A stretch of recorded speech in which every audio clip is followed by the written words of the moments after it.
ये कहानी है दुनिया की सबसे स्ट्रॉन्गेस्ट मैजिशियन आइको की, जो कि डीमन लॉर्ड की आर्मी को लीड करता है। लेकिन कहानी में ट्विस्ट ये है कि आइको एक इंसान है और ये बात डीमन लॉर्ड को नहीं पता है। और अगर डीमन लॉर्ड को पता चल जाए कि उनकी आर्मी को लीड करने वाला कोई डीमन नहीं बल्कि एक इंसान है, तो फिर हमारी कहानी के मेन कैरेक्टर आइको का क्या होगा। कहानी की शुरुआत में हमें एक लड़की को दिखाया जाता है और वो लड़की एक किताब पढ़ते हुए बोल रही होती है। कहानी आइक नाम के एक मैजिशियन की है, जो कि काम करता है डीमन लॉर्ड आर्मी के लिए, और वो महान मैजिशियन रोमबर्ग का पोता है। और अब हमें एक वेडल जोन का सीन दिखाई देता है, जहाँ पर हम बहुत सारे डीमन को देखते हैं जो इंसानी टाउन पर हमला कर रहे होते हैं। वही हम दूसरी तरफ दो बंदों को देखते हैं। ये डीमन बोल रहा होता है, सर हमें इस दरवाजे को तोड़ देना चाहिए, जिसपे कि आइक बोलता है नेक काम में देरी मत करो। और ये बंदा हमारी कहानी का मेन कैरेक्टर है। हम देखते हैं बहुत सारे डीमन इंसानों को मार रहे होते हैं। दूसरी तरफ हम इंसानों के लीडर को देखते हैं, अपने रूम से इस सीन को देख रहा होता है। लेकिन तभी उसके पीछे आइक भी आ जाता है। ये बंदा बोल रहा होता है, मुझे पता था कि तुम यहाँ पर जरूर आओगे, डीमन लॉर्ड आर्मी के कमांडर। जिस पर कि आइक बोलते हैं, हाँ मैं डीमन लॉर्ड आर्मी का 7 ग्रेड का कमांडर आइक हूँ, जिसे कि आज तक कोई भी नहीं हरा सका। आइक उसे बता रहा होता है, तुम्हारे पास 3 ऑप्शन है। पहला सरेंडर कर दो, दूसरा अपनी हाथों से ही अपनी जान ले लो, तीसरा मेरी आँख खोलने से पहले यहाँ से भाग जाओ। ये बंदा भी बोल रहा होता है, तुम डीमन होकर भी मुझ पर एहसान कर रहे हो। ये बंदा आइक के ऊपर अटैक कर देता है, लेकिन तभी आइक अपने एक मैजिक का यूज करता है और वो बंदा वहीं पर बेहोश हो जाता है। लेकिन तभी आइक के पास एक डीमन आता है। आइक उसे बताता है इसे जल्दी से हील करो, और जिन्होंने सरेंडर कर दिया है उन्हें भी जल्दी से हील करो, क्योंकि ये डीमन भी काफी ज्यादा शौक होता है। नेक्स्ट सीन में हम एक लड़की को देखते हैं, जो कि आइक को ही देख रही होती है। और भी लड़की बोल रही होती है, मुझे विश्वास नहीं होता कि हमने एक हफ्ते में ही आर्सेना को पा लिया, और इसके जैसा कमांडर कोई हो ही नहीं सकता। नेक्स्ट सीन में हम आइक को देखते हैं, जो कि बोल रहा होता है जंग खत्म हो गई, और वो अपने एक वेरियर मैजिक का यूज करता है। और अब आइक हमें बता रहा होता है, अगर मैं आप सभी से कहूँ कि मुझे इंसानों को मारकर अच्छा लगता है, तो ये सबसे बड़ा झूठ होगा। मुझे इंसानों को मारने में कोई भी मजा नहीं आता, क्योंकि मैं भी एक इंसान हूँ और मेरे गुरु रोमबर्ग इस दुनिया के महान मैजिशियन थे, और वो इस दुनिया के सबसे पुराने ग्रंथों को भी जानते थे। लेकिन एक दिन उन्हें मैं मिला, उन्होंने मुझे अडॉप्ट कर लिया। इंसान होने के नाते भी उन्होंने मुझे अपनी कलाएं सिखाई, और उन्होंने मुझे हर तरह का मैजिक सिखाया, और बहुत सारे ग्रंथों का ज्ञान भी दिया। और उन्होंने मुझसे एक और चीज कही थी, दादाजी अब आइक से बोल रहे होते हैं, तो कुछ भी हो जाए इस मास्क और इस ड्रेस को कभी मत उतारना, जो डीमन लॉर्ड को पता चल जाएगा कि तुम एक इंसान हो, और वो तुम्हें तुरंत ही मार देंगे। इस पर आइक भी हाँ बोलता है। और अब सीन प्रेजेंट में आइक अपने टेबल पर बैठा होता है। वो हमें बता रहा होता है, इस पूरे रूम को मैंने अपने मैजिक से कवर कर रखा है, मेरी इजाजत के बिना यहाँ पर कोई भी अंदर नहीं आ सकता। लेकिन तभी आइक अपने टेबल के नीचे एक लड़की को देखता है। वो लड़की आइक को देखकर काफी डर जाती है, और आइक से बोल रही होती है, मैंने कुछ भी नहीं देखा। आइक भी उसे देखकर काफी ज्यादा शौक था। वो लड़की आइक से माफी मांग रही होती है, जिसे देखकर में उसका सिर उस टेबल से टकरा जाता है। आइक अब अपने मन में सोच रहा होता है, पुराना तो मुझे चाहिए, क्योंकि जिस चीज को मैं पूरे 20 साल से छिपा रहा हूँ, आज वो सबके सामने आ गई। नेक्स्ट में हम आइक और उसके असिस्टेंट को देखते हैं, और अब वो डीमन आइक से बोल रहा होता है, हमने आर्सेना पर कब्जा कर लिया है, के सभी इंसानों को मार देना चाहिए और इस पूरी सिटी को तबाह कर देना चाहिए। जिस पे क्या उसे मना करता है, यहाँ पर जो भी ह्यूमंस है उनका इलाज करवाओ। हमारे पुराने डीमन लॉर्ड जा चुके हैं, और नए डीमन लॉर्ड को बस जीत से मतलब है। और अगर हम यहाँ के सभी ह्यूमंस को मार देंगे तो हम टैक्स किससे लेंगे, यहाँ व्यापारियों का शहर है। तभी आइक के सामने बहुत सारे इंसान आ जाते हैं। वो इंसान आइक से बोल रहे होते हैं, आइक सर हमें ये बताइए कि हमें डीमन लॉर्ड आर्मी को कितना टैक्स देना होगा। जिस पे कि आइक उन्हें बताता है, नहीं जितना तुम आज तक देते आ रहे हो, और अगर किसी ने भी टैक्स देने में आनाकानी की, उससे बुरा कोई भी नहीं होगा। सभी लोग इस पर डर जाते हैं। लेकिन तभी आइक वहाँ से गायब हो जाता है, और हम आइक को देखते हैं, जो कि एक अजीब सी अंधेरी जगह में आ चुका होता है। उसके सामने एक बड़ा सा मॉन्स्टर आ जाता है, जो कि आइक के ऊपर हमला करना स्टार्ट कर देता है। आइक भी उसके अटैक को डॉज कर रहा होता है, और अब आइक बोल रहा होता है, कमांडर आप मुझे इस तरह से परेशान नहीं कर सकती। लेकिन तभी हम वहाँ पर एक लड़की को देखते हैं, और अब आइक अपने एक मैजिक का यूज करता है और वो उस मॉन्स्टर को हरा देता है। और अब वो लड़की आइक से बोल रही होती है, क्या ये वही छोटा लड़का है जो कि रोमबर्ग की परछाई बनकर रहता था, आज वो इतना ताकतवर बन चुका है, और मैंने तुम्हें ये जिम्मेदारी देकर कोई भी गलती नहीं की। और अब आइक हमें बता रहा होता, ये है डीमन लॉर्ड आर्मी के 7 कॉर्प्स कमांडर सेफिरो, और सही मायने में मेरी बॉस, और एक लोटी डीमन जिसे कि मेरा राज पता है। और अब आइक सेफिरो को बोल रहा होता है, यहाँ पर क्यों आई, आप किसी और को भेज सकती थी, जिस पर सेफिरो से बताती है, तो फिर मैं तुम्हें सरप्राइज कैसे देती। और अब एक सेफिरो से बोल रहा होता है, क्या आप यहाँ पर आर्सेना के लिए आई है, हमने उस पर कब्जा कर लिया है। जिस पर सेफिरो बोलती है, मुझे पता है, मेरे सैनिकों ने मुझे ये सब पहले ही बता दिया था, मैं यहाँ पर एक जरूरी काम से आई हूँ, डेरगुडेन ने बुलाया है। जिस पर कि आइक भी काफी ज्यादा शौक होता है, और अब सेफिरो आइक को बता रही होती है, तुम वो पहले बंदे हो जो कि डेरगुडेन से मिलोगे, और मैं यहाँ पर इसलिए आई हूँ ताकि मैं तुम्हें डीमन लॉर्ड के महल में ले जा सकूँ। और अब वो दोनों वहाँ से गायब हो जाते हैं। नेक्स्ट में हम इसी लड़की को देखते हैं, जो कि अब जाग चुकी है, लेकिन उस रूम में एक वेरियर होता है, जिसकी वजह से वो बाहर नहीं जा पा रही होती है। और अब वो लड़की अपने सामने टेबल पर एक लेटर को देखती है, और अब वो लड़की उस मैसेज को पढ़ने लगती है। उसके लिए मैसेज छोड़ा था, इस खाने को जल्दी खा लो। और अब वो लड़की उस खाने को खा रही होती है। वो खाना उसे काफी ज्यादा पसंद आता है। और अब नेक्स्ट सीन होता है डीमन लॉर्ड के किले का, और वहाँ पर काफी ज्यादा बिजली कड़क रही होती है। देखकर आइक भी काफी ज्यादा डर जाता है। सफीरा बोल रही होती है, तुम इस कड़कड़ाती बिजली को देखकर डर गए? हाँ, वैसे भी तुम एक इंसान हो। और अब वो लोग उस महल के अंदर जा रहे होते हैं। और अब आइक अपने सामने एक गार्ड को देखता है। वो सफीरा को बता रहा होता है, गार्ड हमारी तलाशी लेगा, और अगर इसने मेरे मास्क को उतरवा दिया तो मेरा सच सबके सामने आ जाएगा। आपको कुछ करना होगा। इस पर सोफिया बोलती है, चिंता मत करो, मैं हूं ना। सोफिया वो अपने एक मैजिक का यूज करती है, और हम देखते हैं आइक की बॉडी से काफी ज्यादा ऑरा निकल रहा होता है। वो डीमन भी इसे देखकर बोलता है, रोमबर्ग की पोते से मुझे यही उम्मीद थी। इस पर आइक बोलता है, क्या तुम मेरे दादाजी को जानते हो? वो डीमन आइक को बताता है, कोई भी डीमन नहीं है जो कि महान मैजिशियन रोमबर्ग को नहीं जानता हो। और अब वो दोनों उस किले के अंदर जा रहे होते हैं। और आइक अपने मन में सोच रहा होता है, डीमन लॉर्ड का किला काफी ज्यादा बड़ा है और ये डीमन लॉर्ड की पावर को दिखाता है। आइक अब सोफिया से पूछता है, हमें जाने में कितना टाइम लगेगा? सोफिया भी बात को घुमाते हुए बोलती है कि तुम्हें भी आसमान में उड़ने वाली पावर चाहिए। इस पर आइक उसे मना कर देता है, लेकिन आइक अपने मन में सोच रहा होता है, ये इन्हें कैसे पता चला? हाँ, मैं भी उड़ने वाले मैजिक का यूज कर सकता हूँ, लेकिन मैं अच्छे से फोकस नहीं कर सकता। मैं एक हाई जंप लगा सकता हूँ। तो वो दोनों मेन डोर के पास पहुंच जाते हैं, जहाँ पर सोफिया आइक से बोल रही होती है, मैं डीमन लॉर्ड को तुम्हारे आने की खबर देकर आती हूँ। और अब आइक अपने मन में सोच रहा होता है, किले के डीमन लॉर्ड काफी ज्यादा पावरफुल है और वो इंसानों से काफी ज्यादा नफरत करते हैं, इसलिए वो इंसानों का नाम और निशान मिटाना चाहते हैं। और डीमन लॉर्ड डेरुकुटेन लोगों की काबिलियत को देखता है, और इसी के दम पर उसने डीमन लॉर्ड आर्मी को खड़ा किया। और अब सभी लोग आइक को बुलाने के लिए आ जाती है। नेक्स्ट सीन में वो दोनों डीमन लॉर्ड के सामने सर झुकाकर बैठे होते हैं, लेकिन तभी हमें एक लड़की की आवाज आती है जो कि बोल रही होती है, क्या तुम्हारा नाम ही आइक है और तुम सभी लोग के अंडर काम करते हो? डीमन लॉर्ड के किले में स्वागत है। अब आइक अपना सिर उठाकर देखता है कि डीमन लॉर्ड तो एक लड़की है। और अब डीमन लॉर्ड आइक से बोल रही होती है, मैंने तुम्हारी जीत के बारे में सुना है, तुमने एक हफ्ते में ही आसेना पर कब्जा कर लिया, वो भी बिना किसी इंसान को मारे। और अब आइक भी काफी ज्यादा शौक होकर डर जाता है, लेकिन तभी सफीरा डीमन लॉर्ड को बताती है, ये महान मैजिशियन रोमबर्ग का पोता है, जिन्हें की मैजिशियन की दुनिया में गार्डियन ऑफ हेल भी कहा जाता है। डीमन लॉर्ड बोलती है, अच्छा तो ये महान रोमबर्ग का बेटा है और उसने बिना किसी इंसान को मारे ही आसेना पर कब्जा कर लिया। आइक भी काफी ज्यादा डर जाता है। वो अपने मन में सोच रहा होता है, मुझे इंसानों की लीडर को मारकर एक डीमन की तरह पेश आना चाहिए था। डीमन लॉर्ड को मुझ पर शक हो गया है, लेकिन मैं एक इंसान हूँ, मैं एक इंसान होकर इंसान को नहीं मार सकता। और अब आइक डीमन लॉर्ड को बता रहा होता है, अगर हम इंसानों की लीडर को मार दें तो वो सभी हमारे खिलाफ ही हो जाएंगे, लेकिन अगर हम इंसानों के लीडर को जिंदा छोड़ भी दे तो वो तैयारी कर हमारे ऊपर ही अटैक करेंगे। दोनों सिचुएशन में ही हमारा ही नुकसान है। हमें किसी ऐसी स्ट्रेटेजी का यूज करना होगा ताकि इंसान हमसे डर कर रहे। डीमन लॉर्ड भी बोलती है, क्या ये महान मैजिशियन रोम्बा की सोच है? और अब वही आइक अपने मन में सोच रहा होता है, नहीं बल्कि डीमन लॉर्ड भी मेरे मास्टर रोम्बर्ग के बारे में अच्छे से जानते हैं, इन्हें पुराने ग्रंथों के बारे में भी पता होगा। और अब डीमन लॉर्ड आइक के पास आ जाती है और वो आइक से बोल रही होती है, अगली बार मैं तुम्हारे मार्क्स के पीछे जो चेहरा है मैं उसे देखना चाहूंगी और उम्मीद है तुम ऐसे ही काम करते रहोगे।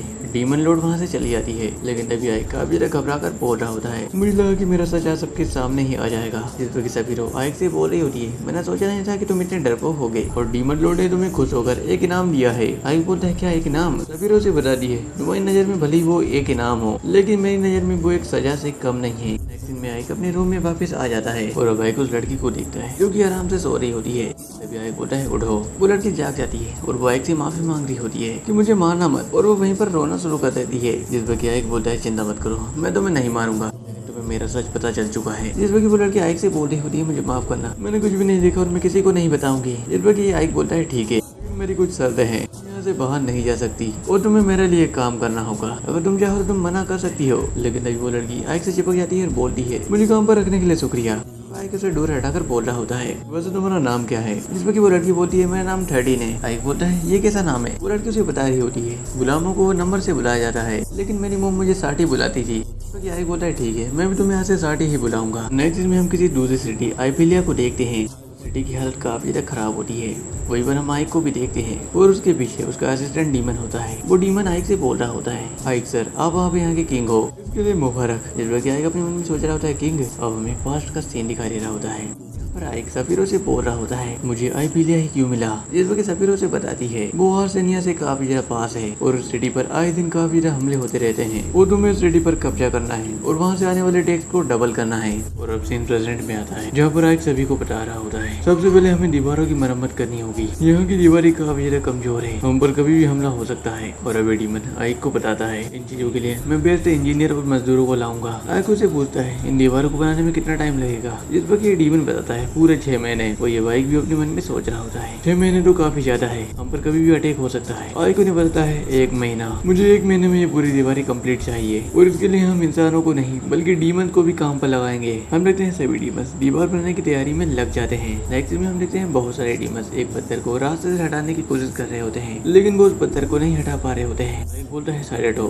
और वो अपनी मैजिक का यूज करता है और उस पत्थर के टुकड़े टुकड़े कर देता है। वही बाइक का असिस्टेंट या डीमन अपने मन में सोच रहा होता है बाइक से तो काफी कमाल के हैं और मैं अपनी पूरी लाइफ इनके साथ रहना चाहता हूँ। मैं चाहता हूँ कि अगले डीमन लॉर्ड भी आइक सर ही बने। नेक्स्ट सीन में देखते हैं बहुत सारे डीमन इंसानी के ऊपर हमला कर रहे होते हैं, लेकिन हम इधर बहुत सारे इंसानों को देखते हैं जो कि अपनी मैजिक का यूज करके सभी डीमंस के ऊपर फायर मैजिक का यूज कर रहे होते हैं। लेकिन वही एक डीमन बड़ा सा पत्थर उठाकर उन सभी इंसानों के ऊपर अटैक करता है और वो उस किला की दीवार को भी तोड़ देता है। इंसान और डीमंस के बीच फाइट चल रही होती है। नेक्स्ट दिन में एक बंदा डीमन लॉर्ड को बता रहा होता है हमने साइबेरिया पर अटैक किया था, लेकिन वो अपने पड़ोसी देश से मदद मांग रहे हैं। वो एक समझौता करने वाले हैं और अगर ये समझौता हो गया तो ये हमारे लिए अच्छा नहीं होगा। और अब डीमन लॉर्ड बोलती है हाँ मुझे पता है, इंसान जब कमजोर पड़ जाते हैं तो वो एकजुट हो जाते हैं, इसकी जिम्मेदारी मैं उस पर छोड़ती हूँ। नेक्स्ट में हम आइक को देखते हैं जो कि अपना काम कर रहा होता है, लेकिन उसके पास साड़ी आती है जो कि उसे चाय देती है। और हम नेक्स्ट दिन में एक बंदे को देखते हैं, वहाँ पर एक लड़की आती है जो कि बोलती है व्हाइट रोड्स की कमांडर एलिस्टर हूँ और क्या आपने मुझे बुलाया है सर।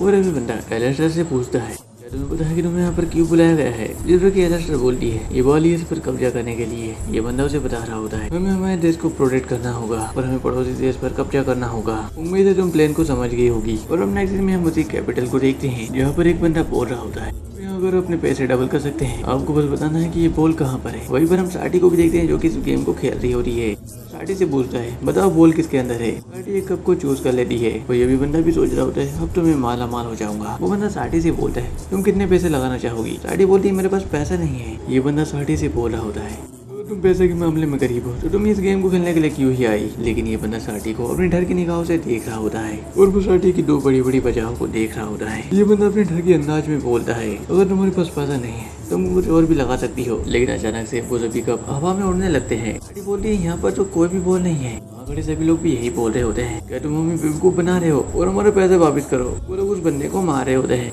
लेकिन नबी आइक साटी को पीछे खींचकर बोलता है तुम अपने मालिक को अकेला छोड़ रही हो। वैसे तुम यहाँ पर क्या कर रही थी। साटी बोलती है मैं यहाँ पर ऐसे ही आ गई थी। साटी बोलती है आज तुमने कुछ अलग कपड़े पहने हैं। जिस पर कि आइक उसे बताता है कपड़े बदलने का कारण ये है मैं यहाँ पर छुपे अपने दुश्मनों को पता लगाना चाहता हूँ। अगर मैं कमांडर के भेष में रहूंगा तो सभी लोगों का ध्यान मुझ पर आएगा और मैं नहीं चाहता कि सभी लोगों का अटेंशन मुझ पर आए। और अब आइक अपने सामने बहुत सारे सैनिकों को देखता है जो कि कहीं पर जा रहे होते हैं। आइक अपने मन में सोच रहा होता है और क्या इन सभी सैनिकों के बीच भी समझौता हो चुका है। साटी बोलती है समझौता। जिस पर कि आइक उसे बता रहा होता है पुराने टाइम में जब भी कोई देश खतरे में होता था दूसरे देश आपस में समझौता करते थे ताकि वो अपने अपोनेंट से फाइट कर सके। जिस पर कि साटी भी बोल रही होती है अब हमारा जब भी डीमन से सामना होगा तो हमें समझौता करना होगा ताकि हम डीमंस को हरा सके। वो ये बाइक ये भी बता रहा होता है ये समझौता 3 बार हो चुका है और डीमन आर्मी बहुत बार हार चुकी है और इसी वजह से ये डीमन कासल के पास आ जाते हैं। और अगर डीमंस हारते हैं तो इससे तुम्हारा ही फायदा है साटी, क्योंकि तुम इससे आजाद हो जाओगी।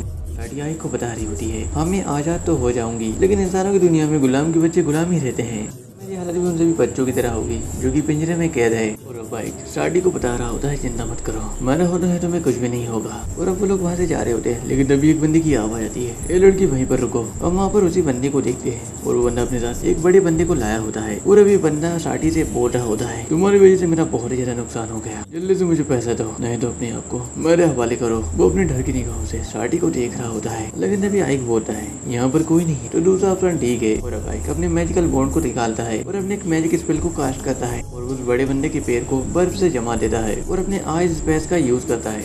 बहुत सारे आइस स्पेस उस बंदे के आसपास ले आता है और अब आइक उस बंदे से बोलता है मुझे तुमसे कुछ पूछना है। इस पर कि ये बंदा है काफी ज्यादा एटीट्यूड में बात करते हुए बोल रहा होता है जल्दी से इन सभी चीजों को बंद करो नहीं तो तुम्हारे लिए अच्छा नहीं होगा। लेकिन तभी आइक अपने आइस पैर से उस बंदे के ऊपर अटैक करता है। आइक भी काफी ज्यादा गुस्से में होता है, इसलिए उस बंदे के पास कोई भी रास्ता नहीं होता है। ये बंदा आइक से बोलता है तुम्हें जो भी पूछना है जल्दी पूछो। और अब आइक उस बंदे से पूछ रहा होता है मैंने यहाँ पर बहुत सारे सैनिकों को देखा है वो काफी ज्यादा जल्दी में लग रहे थे, बताओ यहाँ पर क्या प्लानिंग चल रही है। जिस पर ये बंदा आइक को बताता है जैसे कि हमने पुरानी कहानियों में समझौते के बारे में सुना था यहाँ पर बिल्कुल वैसा ही हो रहा है। विदेश एक दूसरे से समझौता कर रहे हैं ताकि वो डीमन लॉर्ड की आर्मी पर अटैक कर सके, लेकिन आइबेरिया कुछ अलग ही स्ट्रेटेजी का यूज कर रहा है। वो चाहता है कि समझौते से पहले ही हम डीमन लॉर्ड की आर्मी पर अटैक कर दे। आइक अब उससे ये भी पूछता है वैसे वो लोग कहाँ पर हमला करने वाले हैं।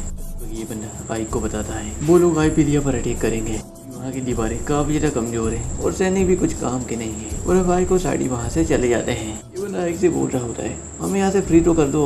नेक्स्ट सीन में हम आइक को देखते हैं जो कि अपना काम कर रहा होता है। तभी वहाँ पर एक लड़की आती है और वो आइक से बोल रही होती है आइक तुम कहाँ पर गए थे। सिर्फ आइक उसे बताता है मैं साइबेरिया गया था, मैं दुश्मनों के बारे में जान सकूं। मैंने वहाँ रहकर कुछ सबूत भी इकट्ठा किए हैं। जिस पर ये लड़की बोल रही होती है मुझे उससे फर्क नहीं पड़ता वैसे ये लड़की है कौन। और अब साड़ी उसे बता रही होती है मैं मालिक की एक सर्वेंट हूँ। और वो लड़की भी साड़ी को चढ़ाते हुए बदसूरत बोल रही होती है और वो आइक से भी बोल रही है एक रोमांटिक डेट पर चलना चाहिए।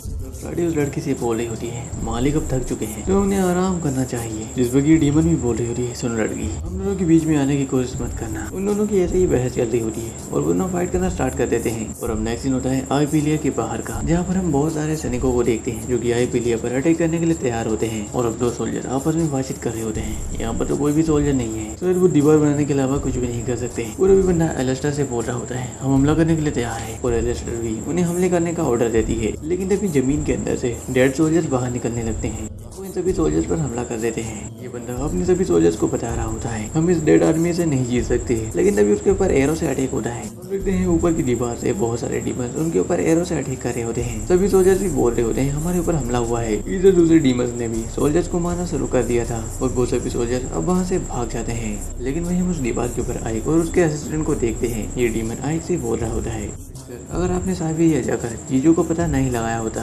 कुछ भी नहीं कर पाते।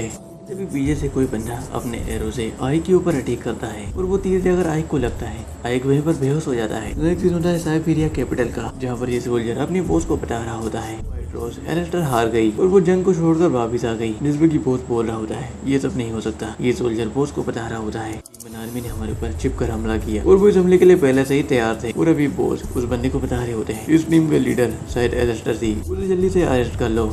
ये सोल्जर अपनी बॉस को बताता है एलिस्टर हमारे देश की सबसे बेहतरीन लीडर है अगर हमने उसे अरेस्ट कर लिया तो हमारे सभी सैनिक नाराज हो जाएंगे। बॉस बोलता है उससे फर्क नहीं पड़ता और मैं महाराज को क्या मुंह दिखाऊंगा। इस हार की सजा उसे मिलनी ही चाहिए। नेक्स्ट सीन में हम आइक को देखते हैं। आइक की आंखें जैसे ही खुलती है वो अपने आप को एक बेड पर पाता है और अब आइक अपने साइड में सोफिरिया को देखता है और वो उसे देखकर काफी ज्यादा शौक होता है। सोफिरिया भी उड़ जाती है। आइक सोफिरिया से बोल रहा होता है वैसे तुम मेरे बिस्तर में क्या कर रही हो। जिस पर सोफिरिया बताती है जिसने तुम्हारी जान बचाई उसे ऐसे सवाल नहीं पूछते और तुमने मुझे काफी कसकर पकड़ा था। और अब आइक सोफिरिया को उसकी जान बचाने के लिए शुक्रिया बोलता है। आइक अब सोफिरिया से पूछ रहा होता है कि आपको पता है कि मेरे ऊपर हमला किसने किया था। जिस पर सोफिरिया बोलती है मुझे नहीं पता लेकिन इस फाइट के दौरान किसी भी इंसान की मौत नहीं हुई है और अगर ये डीमन लॉर्ड को पता चल गया तो ये तुम्हारे लिए अच्छा नहीं होगा। आइक भी उसे बता रहा होता है मैं चाहता हूँ कि डीमन और इंसान मिलकर रहे लेकिन असल में ये पॉसिबल नहीं है। और अब सोफिरिया आइक को आराम करने को बोलकर वहाँ से चली जाती है। वही अब आइक उस तीर को देख रहा होता है और बोलता है इसी तीर से मेरे ऊपर हमला हुआ था। लेकिन तभी आइक अपने मास्क को पहन लेता है और वहाँ पर वही लड़की आ जाती है मेरा मतलब वही डीमन जो कि आइक से काफी ज्यादा चिपक कर बोल रही होती है मुझे तुम्हारी काफी ज्यादा फिक्र हो रही थी। और वहाँ पर साड़ी भी आ जाती है बोलती है मालिक क्या आप ठीक है। और अब डीमन भी साड़ी से बोल रही होती है तुम्हें आइक से इतने चिपकने की जरूरत नहीं है और वैसे भी तुम एक इंसान हो। साड़ी उसे बताती है कि ये मेरे मालिक है उनकी फिक्र करना मेरा काम है। जिस पर इरिटेट होती वो डीमन आइक से चिपकने लगती है।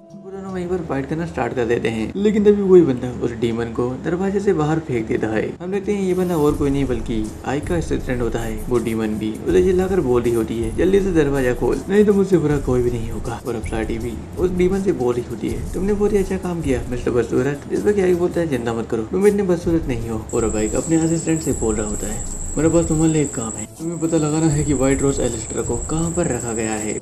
में ये डीमन आइक को बता रहा होता है व्हाइट रोज एलिस्टर को जंग से पीछे हटने की सजा मिली है उसे कैद कर लिया गया है। नेक्स्ट दिन में हम उसी जेल के पास आइक को देखते हैं। आइक के पीछे हम उसे डीमन को देखते हैं। वैसे हमें इसका नाम नहीं पता है तो फिलहाल के लिए हम इसे लूना ही कहेंगे। और अब लूना आइक से बोल रही होती है तो ये है इंसानों की जेल। वैसे इंसान काफी ज्यादा खतरनाक होते हैं जेल भी काफी ज्यादा डरावनी है। आइक उस पर बता रहा होता है मैंने तुम्हें यहाँ पर नहीं बुलाया था। लूना आइक से बोलती है आप जहाँ पर भी जाओगे मैं भी आपके पीछे आऊंगी।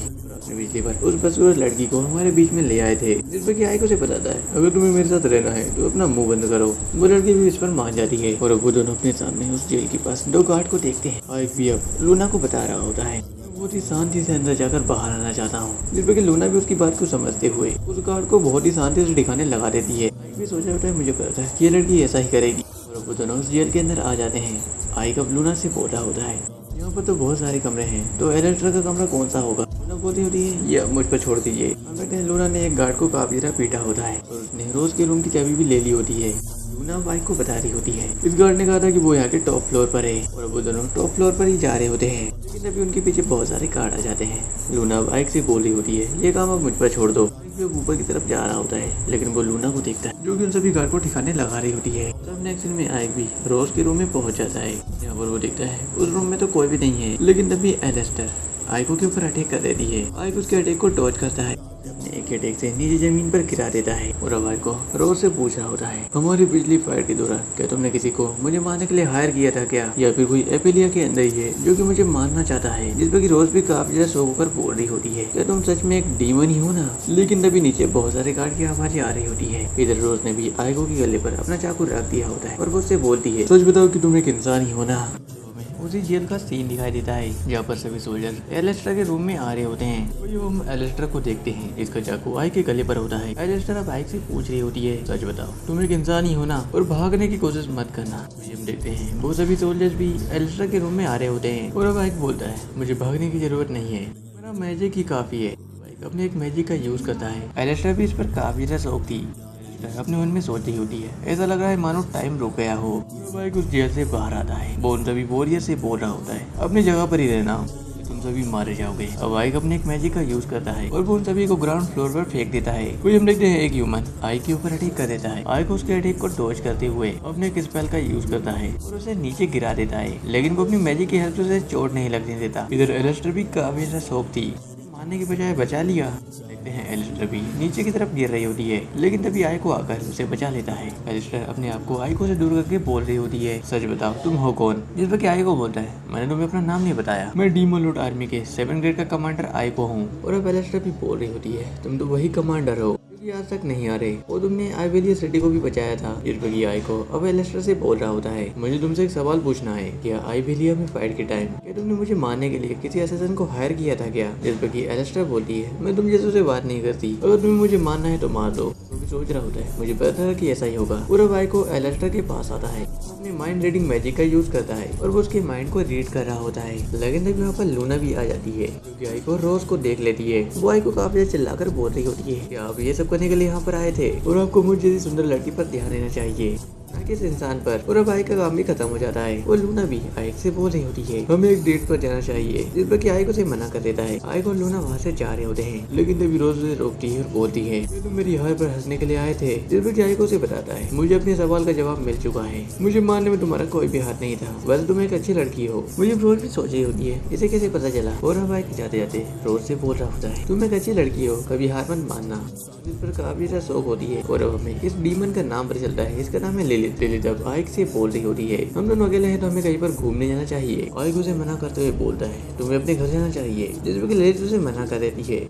भी जबरदस्ती आइक उसे अपने घर भेज देता है। एक दिन में हम आइक उसके रूम में देखते हैं और वो दूसरे कैपिटल से कुछ खाने की चीजें लाया होता है। आइक उसे पूछती है कि ये क्या है। आइक उसे बताता है इंसान ऐसे चावल कहते हैं और ये सिर्फ बाहर की सिटी में ही देखने को मिलते हैं। साड़ी भी पूछ रही होती है वैसे चावल क्या होते हैं। आइक उसे बताता है चावल खाने की चीजें होती है, ज्यादातर ये बाहर की सिटी में पाई जाती है और हमारे कैपिटल के किसान ज्यादातर गेहूं की खेती करते हैं। यहाँ पर चावल की खेती बिल्कुल भी नहीं की जाती। अगर यहाँ के लोग किसी दूसरे बिजनेस के काम में लग जाते हैं जैसे कि हथियार बनाना या फिर मकान बनाना, ये अलग अलग बिजनेस में लग जाते हैं तो आइवेलिया काफी आगे बढ़ सकता है। लेकिन इधर साटी को आइक की कुछ भी बातें समझ नहीं आ रही होती है और अब आइक साटी से बोल रहा होता है जाओ और इन चावल से कुछ अच्छा सा बना कर लेकर आओ। जिस पर साटी बोलती है चावल को कैसे पकाते हैं। जिस पर आइक बोलता है खाना बनाना मुझे भी नहीं आता, लेकिन मुझे तुम्हारे ऊपर विश्वास है, तुम मेरे लिए कुछ न कुछ अच्छा बना ही लोगी। नेक्स्ट में हम पूरी डीमन आर्मी को देखते हैं।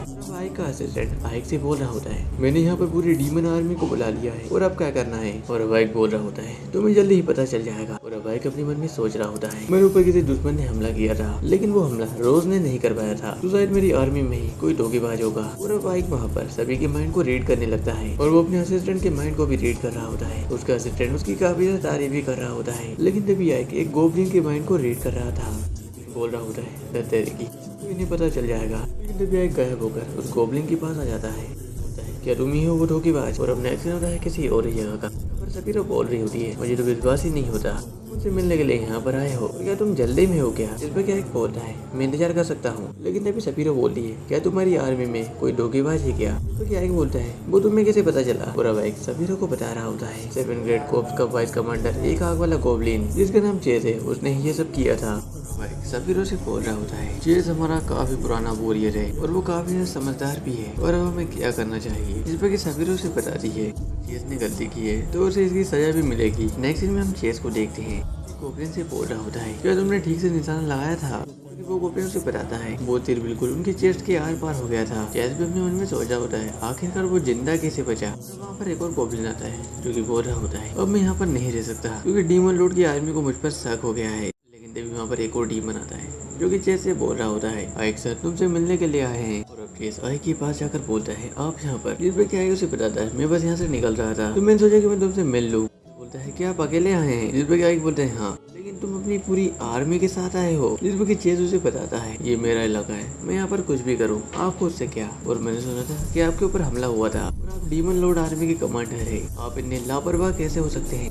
बोल रहा होता है, चेज मैं तुम्हारी बात से सहमत हूँ, चौकन्ना रहना चाहिए, मेरे आसपास धोखेबाज भरे हुए हैं। चेज बोलता है, क्या आपको पता चल गया? वैसे आपको पता ही होगा कि मेरी आर्मी आपकी आर्मी से 2 गुना ज्यादा बड़ी है और हम इंसानों को मारने के लिए कब से तरस रहे हैं, फिर भी तुम यहाँ पर अकेले आ गए और अब गोबलिन आई के ऊपर अटैक करने वाले होते हैं। लेकिन तभी आसमान से बहुत सारे फायरबॉल्स उनकी सिटी पर गिर रहे होते हैं। सभी गोबलिन काफी ज्यादा डर जाते हैं, वहाँ पर सफीरो को देखते हैं और अब सफीरो उन सभी के ऊपर अपने फायरबॉल से हमला कर रही होती है। यहीं पर जाकर छिप जाता है। वो अपने मन में सोच रहा होता है, मैंने उसे कहा था कि अपने जज्बातों को काबू में रख के हमला करे। और अब देखते हैं इन सभी फायरबॉल से बहुत सारे गोबलिन मारे जाते हैं। और अब एक चेज से बोल रहा होता है, तुम्हारे पास 2 रास्ते हैं, पहला अपने आप को सरेंडर कर दो, सब कुछ खत्म होने के बाद सरेंडर करो। चेज हंसते हुए बोलता है कि मैं अभी हार मान लूंगा। वो अपने साथियों से बोलकर आइको के ऊपर हमला करवाता है। भी ब्लैक मैजिक का यूज करता है और वो सभी गोबलिन्स को मारने लगता है।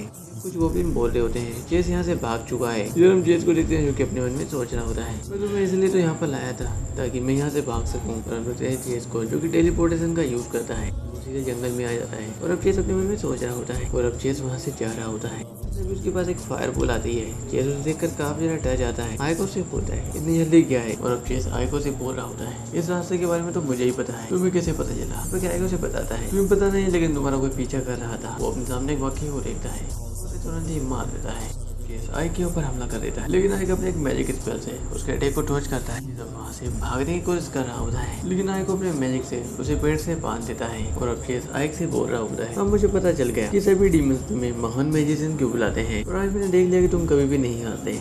बस तुम्हारे लिए एक ऑफर है, दोनों मिलकर डीमंस आर्मी पर कब्जा कर लेते हैं और यहाँ के डीमन लॉर्ड बन जाते हैं। जैसे कि डीमन लॉर्ड को हमारी बिल्कुल भी फिक्र नहीं है, उसे बस जीतने से मतलब है। अगर इस चीज में तुम मेरा साथ दो तो हम यहाँ के डीमन किंग बन सकते हैं। जिस पर क्या उसे साफ मना कर देता है। आइको से ये भी पूछता है, तुम अभी बातचीत करते हुए हम बोल रहे थे, लगता है तुम्हारे पीछे और कोई भी है। जिस पर चेज बोलता है, मैं किस किस का नाम लूँ, लेकिन तभी वहाँ पर सफीरो भी आ जाती है। फिर वो आइको से बोलती है, इसका मुँह मैं खुलवाऊंगी। जिस पर आइको से मना करते हुए बोलता है, तो मुँह मैं खुलवाऊंगा। क्योंकि सफीरो से बता दी है तरीके बहुत ज्यादा लंबे हैं, मैं इतनी देर तक इंतजार नहीं कर सकती। लेकिन हम देखते हैं चेज की हालत खराब होने लगती है। आइक अब सफीरो को बता रहा होता है, इसने जहर खा लिया है। आइक उसे हील करने की कोशिश करता है, लेकिन वो उसे हील नहीं कर पा रहा होता है। सफीरो बोलती है, ये कोई आम जहर नहीं है, और क्या इसके पुराने टीम मेंबर्स ने इसे जहर दिया है। और अब सफीरो चेज को बता रही होती है, चेज तुम्हारे साथ आखिरी में क्या हुआ, लोग बस तुम्हारा यूज कर रहे हैं, अगर तुम मुझे उनके बारे में बताओ मैं तुम्हारा बदला जरूर लूंगी। लेकिन उनका नाम बताने से पहले चेज वहीं पर मारा जाता है। आइको बोलता है, एक धोखेबाज के साथ यही होता है, मेरे दुखी होना एक बेवकूफी होगी। इसे पता चलता है कि मेरा दिल अभी भी एक इंसान का है और आगे जाकर मेरे लिए यह मुसीबत बन सकती है। और अब नेक्स्ट सीन होता है डीमन लॉर्ड के किले का, जहाँ पर हम आइक को देखते हैं। आइक अपने मन में सोच रहा होता है, सारी चीजें बहुत ज्यादा खराब हो रही है। और अब डीमन लॉर्ड सफीरो से बोलती है, पता है कि तुम्हें यहाँ पर क्यों बुलाया गया है? सफीरो से बता दी है, आइक के ऊपर जिसने भी हमला किया है उसका पता चल चुका है, वो है 3rd ब्रिगेड से पास्ट यू। और अब डीमन लॉर्ड बोलती है, क्या तुम्हारे पास कोई सबूत है? सफीरो से बताती है, उसने मेरे और आइक के ऊपर हमला किया, वो आपको भी मारना चाहता है। क्योंकि डीमन लॉर्ड बोल रही होती है, क्या तुमने सुना पास्ट यू, और क्या तुम इससे सहमत हो? पर हम पास्ट यू को भी देखते हैं। बास्तु से बोल रही होती है, सफीरो ने तुम्हारे बारे में जो भी कहा क्या वो सच है? जिस पर कि बास्तु अब डीमन लॉर्ड को बता रहा होता है, ये इन सभी की एक चाल है, जैसे कि मैंने आपको थोड़ी देर पहले ही बताया था। ये सभी मुझे फंसाने की कोशिश कर रहे हैं। इन दोनों ने मिलकर वाइस कमांडर चेज को मार दिया और मेरे ऊपर इल्जाम लगाकर छठ एलियन आर्मी को अपने साथ करना चाहते हैं और वैसे भी एक चुड़ैल से क्या उम्मीद कर सकते हैं, जिस पर सैफिर उसे गाली देती है और बोलती है तुम्हारी हिम्मत कैसे हुई। और अब डीमन लॉर्ड सभी से बोल रही होती है तो तुम्हें क्या लगता है कि मैं तुम्हारी चाल को समझ नहीं पाऊंगी। और सैफिरो मुझे पता है कि तुम एक ईमानदार कमांडर हो। अगर मैं अपने सबसे पावरफुल वॉरियर को मारने लगी तो मेरे पास कोई भी पावरफुल कमांडर नहीं बचेगा। डीमन को पावर के साथ साथ बहुत सी चीजें चाहिए जैसे कि पैसा, दौलत और शोहरत। और मैं अपने दोनों कमांडर को खोना नहीं चाहती, लेकिन तुम दोनों ने गलतियां की है तो डीमन के कानून के मुताबिक मुझे तुम दोनों को सजा देनी होगी। तुम दोनों के बीच एक मुकाबला होगा और जो भी जीतेगा मैं उसकी बात मानूंगी। और हमने एक सीन होता है किसी और जगह का, जहाँ पर सफीरो आइक से बोल रही होती है मुझे डीमन लॉर्ड ने मुकाबले की सारी डिटेल भेज दी है। इस मुकाबले में हम खुद हिस्सा नहीं ले सकते। मुकाबले में जो लोग फाइट करेंगे वो पपेट होंगी और कमांडर उन्हें कंट्रोल करेगा। और दोनों साइड पर 50-50 पपेट होंगी। जो भी अपने अपोनेंट की सारी पपेट को मार देगा वो जीत जाएगा। सामने वाले की तुरंत ही मौत हो जाएगी। सफीरो बोल रही होती है इसी बहाने पता चल जाएगा कि कौन सबसे बेस्ट कमांडर है। जिस वक्त आइक बोलता है कि हम इसमें खुद हिस्सा नहीं ले सकते, सफीरो उसे मना कर देती है। और अब सफीरो आइक को बता रही होती है हम चाहे तो हमारी जगह पर किसी और को भी रख सकते हैं और मेरी जगह पर तुम कमांडर बनोगे। जिस पर आइक भी काफी ज्यादा शौक होता है। नेक्स्ट सीन में आएगा और उसका असिस्टेंट अरीना में आए होते हैं और अब उसका असिस्टेंट बोल रहा होता है तो यहाँ पर होगा मैच। वही अब आइक भी अपनी पास्ट की चीजों को याद कर रहा हो, जहाँ पर वो सफीरो से बोल रहा था अगर आपकी जान खतरे में है तो फाइट मैं क्यों करूँ। जिस पर सफीरो से बता दी है मुझे पता है कि तुम यहाँ के बेस्ट कमांडर हो और मुझे हर हाल में जीत चाहिए, इसलिए मैंने ये डिसीजन लिया है। जिंदगी को तुम्हारे हवाले करती हूँ। और अब सीन प्रेजेंट में आता है जहाँ पर आइक अपने मन में सोच रहा होता है काश उन्होंने मुझ पर इतना भरोसा नहीं किया होता। नेक्स्ट सीन में आइक और उसका असिस्टेंट एक अलग जगह पर आ जाते हैं जहाँ पर हम बहुत सारी पपेट को देखते हैं। आइक का असिस्टेंट अब आइक से बोल रहा होता है तो ये है वो सभी पपेट जिनका अरीना में मैच करवाया जाएगा। आइक भी उसे बताता है ये सभी पपेट बस कमांडर की बात मानेंगी और इन सभी की ताकत एक जैसी है। और अब आइक ये भी बोल रहा होता है हम चाहे तो इस फाइट में किसी भी हथियार का यूज कर सकते हैं। नेक्स्ट सीन में आइक अपने रूम में होता है और वो किसी किताब को पढ़ रहा होता है, लेकिन तभी उसके पास साड़ी आती है चाय लेकर। आइक साड़ी से पूछ रहा होता है और बाजार में तुम्हारी कहीं पर लड़ाई हो जाए तो तुम क्या करोगी। जिस पर साड़ी बोलती है मैं उसे फाइट नहीं करूंगी, मैं अपने दुश्मन को चाय पर बुलाकर मामले को सोल्व करूंगी। लेकिन अभी आइक बोलता है लेकिन अगर फिर भी तुम्हारी लड़ाई हो जाए तो तुम क्या करोगी। जिस पर साड़ी उसे बताती है मैं अपनी झाड़ू से उसे बहुत मारूंगी, लेकिन मुझे नहीं लगता कि मैं किसी पर हाथ उड़ा पाऊंगी। आइक बोलता है तुमने सही कहा। और अब आइक बोल रहा होता है चाकू से अच्छा होता है तलवार, तलवार से अच्छी होती है तीर कमान। और अगर हमें ये मैच जीतना है तो हमारे दुश्मन पर दूर से अटैक करना होगा। ओपोनेंट भी ये बात जानता है। साड़ी बोलती है दूर से हमला। साड़ी अब आइक को बताती है मेरे मास्टर फाइट के दौरान एक क्रॉसबो का यूज करते थे। जिस पर आइक बोलता है क्रॉसबो ये भी एक अच्छा आइडिया है। आइक अभी भी बोल रहा होता है उसे हम लॉन्ग रेंज में हमला कर सकते हैं और ये काफी ज्यादा पावरफुल भी होते हैं, लेकिन इतना काफी नहीं है। लेकिन तभी आइक को कुछ याद आता है। आइक बोलता है इस फाइट में बंदूक का यूज करूंगा। साड़ी बोलती है बंदूक ये क्या होती है। जिस पर आइक उसे बता रहा होता है बंदूक से हम लॉन्ग रेंज में हमला कर सकते हैं और एक क्रॉसबो से काफी ज्यादा पावरफुल होती है, लेकिन मुझे नहीं लगता कि मैं इसे बना पाऊंगा। लेकिन तभी आइक को याद आता है कि डीमन आर्मी के 7 कमांडर वो काफी बड़े मैजिशियन है। उन्होंने मुझे कहा था कि दुनिया में ऐसी कोई भी चीज नहीं है जो कि वो बना ना सके। नेक्स्ट में हम सफीरो को देखते हैं जो कि बोल रही होती है ऐसी कोई चीज नहीं है जो कि मैं नहीं बना सकती, लेकिन तुम जिस चीज के बारे में बोल रहे हो मैं उसे नहीं बना सकती। और अब सफीरो से बोलता है तुमने तो कहा था कि तुम दुनिया की किसी भी चीज को बना सकती हो। जिस पर सफीरो से बताते हुए बोलती है यहाँ तक जिस चीज को देखा भी नहीं मैं उसे कैसे बना सकती हूँ। यहाँ पर भी आइक की मेहनत पर पानी फिर जाता है। सफीरो उसके मुंह पर पानी मारते हुए बोलती है होगा कि तुम भी यहाँ आकर पानी के मजे लो। और अब नेक्स्ट सीन में हम बास्तु को देखते हैं। बास्तु से बोल रहा होता है मुझे खबर मिली है सफीरो ने ब्रिगेड कमांडर आइक को आगे किया है क्योंकि आज तक कोई भी जंग नहीं हारा और जहाँ तक मुझे उम्मीद है वो कोई ना कोई प्लानिंग कर रहे हैं। मैंने आपके लिए अच्छे से अच्छी तलवार का इंतजाम किया है। जिस पर बास्तु ही बोलता है हाँ ये तलवार मुझे पसंद आई। बंदा बास्तु को बताता है कि ये तलवार ड्रैगन के दांतों से बनी है और मेरे पास ये बहुत सारी है। बास्तु बोलता है इतना काफी नहीं है मुझे और चाहिए। लेकिन तभी यहाँ पर एक गोब्लिन आता है जो कि बास्तु से बोलता है जहाँ तक मुझे खबर मिली है आपकी जीत पक्की है। नेक्स्ट सीन में हम आइक को देखते हैं अभी नहाकर बाहर निकला होता है और आइक अपने मन में सोच रहा होता है सफीरो ने ये सब क्यों किया। उसकी जान खतरे में है लेकिन उसने मुझे आगे किया। लेकिन तभी आइक के पास उसके कपड़े उड़कर आते हैं। आइक उस बंदे को थैंक यू बोलता है, लेकिन तभी आइक के सामने डीमन लॉर्ड आ जाती है। आइक उसे देखकर काफी ज्यादा घबरा जाता है और वो अपना सिर झुकाता है। वही आइक अपने मन में सोच रहा होता है डीमन लॉर्ड यहाँ पर क्या कर रही है और वो भी उस टाइम पर जब मैंने अपने कपड़े नहीं पहने हैं। लेकिन वो मैंने अपना मास्क भी नहीं पहना है। लेकिन तभी डीमन लॉर्ड आइक के सामने एक कपड़े के बैग को फेंकती है और वो आइक से बोलती है इसे खोलो। और अब आइक उसे खोल कर देखता है और वो काफी ज्यादा शौक था। और हम वहाँ पर बहुत सारी बंदूकों को देखते हैं। डीमन लॉर्ड बोल रही होती है आइक तुम इसी के लिए परेशान हो रहे थे। और अब आइक डीमन लॉर्ड से बोल रहा होता है मेरा नाम आइक नहीं है को पहचानने में दिक्कत हुई है। जिस पर कि डीमन लॉर्ड बोली है, मुझे रोमबर्ग ने पहले ही बता दिया था कि तुम एक इंसान हो और रोमबर्ग ने अपनी सारी पावर तुम्हें दी है। इसके बारे में भी मुझे पता है और उसने मुझे ये भी बताया था कि तुम एक इंसान हो। जिस पर कि आइक डीमन लॉर्ड से पूछता है, ये जानते हुए भी आपने मुझे डीमन लॉर्ड आर्मी से निकाला क्यों नहीं? जिस पर कि डीमन लॉर्ड बोलती है, वो इसलिए कि तुम मेरी ख्वाहिश को पूरा करोगे। जिस पर कि आइक बोलता है, क्या वैसे आपकी ख्वाहिश है क्या? जिस पर कि डीमन लॉर्ड उसे बता रही होती है, मेरी ख्वाहिश है एक दुनिया जहाँ पर सब कुछ मेरे इशारों पर चले और मुझे ज्यादा से ज्यादा लोगों और डीमंस की जरूरत है जो कि मेरी इस ख्वाहिश को पूरा करने में मेरी मदद करेंगे। और क्या तुम मेरी मदद करोगे आइक? जिस पर कि आइक भी उसे हाँ बोलता है और अब डीमन लॉर्ड वहाँ से गायब हो जाती है।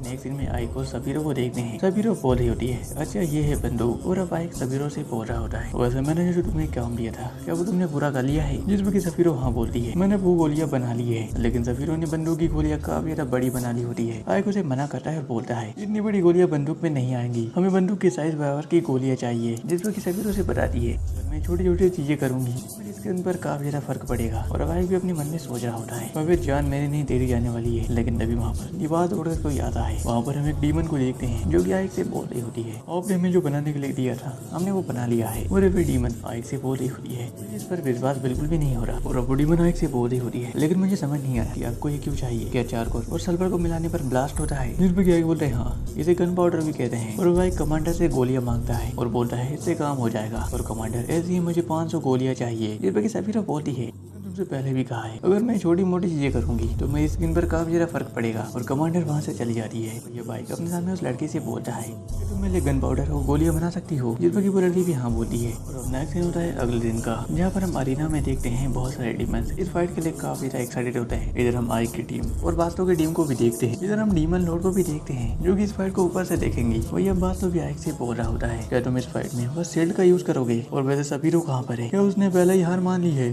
पता ही था और मुझे अपनी जीत साफ साफ दिखाई दे रही है। और अब एक बात उसे बोलता है, में स्टील है। जिसमें की बात तो बोलता है, हाँ ये स्टील काफी ज्यादा पावरफुल है, इसके अंदर कोई भी छेद नहीं कर सकता। ये मुझे खुद डीमन लॉर्ड ने दिया है। वो भी चाहते हैं कि इस फाइट को मैं ही जीतूं।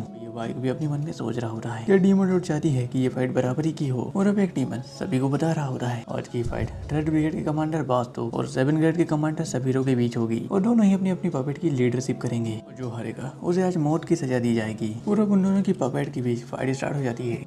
बास्तु की पपेट आइक की पपेट के ऊपर अपने एरो से अटैक कर रहे होते हैं और वो अपने शील्ड से डिफेंस कर रहे होते हैं। लेकिन आइक की पपेट काफी ज्यादा डैमेज हो रखी थी और बास्तु की पपेट उन्हें बहुत ही इजीली मार रहे होते हैं। कुछ ही देर में आइक की बहुत सारी पपेट ढेर हो जाती है। वही इधर बास्तु भी आइक का मजाक उड़ाते हुए बोलता है, कम से कम अपनी पपेट को डिफेंस करना तो सिखा देते। लेकिन वही आइक काफी ज्यादा शांत होकर खड़ा था। लेकिन बंदूक चलने की आवाज आती है और वो गोली बास्तु की पपेट को जाकर लगती है और वो वहीं पर खत्म हो जाती है। तो हम देखते हैं आइक की पपेट को जिनके हाथों में बंदूक होती है। इधर बास्तु भी बोल रहा होता है, ये कैसा हो सकता है? इधर हम देखते हैं आइक की बास्तु की पपेट के ऊपर गन से अटैक कर रहे होते हैं और वो पपेट को हरा रहे होते हैं। और बस कुछ ही देर के अंदर ये मैच खत्म हो जाता है। इधर बास्तु भी ये सब चीज देखकर काफी ज्यादा शौक था, मेरी ये पपेट हार गए। लेकिन तभी बास्तु के पीछे डीमन लॉर्ड आती है और वो बास्तु से बोल रही होती है, बास्तु अब तुम्हारे पास 2 ऑप्शन है, तुम खुद अपनी जान ले लो और एक योद्धा की मौत मरो या फिर मेरे हाथों मर जाओ। लेकिन तभी बास्तु हंसते हुए बोलता है, डीमन लॉर्ड अगर मैं कहूँ कि मेरे पास एक तीसरा ऑप्शन भी है तो वही हम अरीना के ऊपर एक गोब्लिन को देखते हैं जिसने एक तीर कमान को पकड़ रखा होता है। वो अपना एरो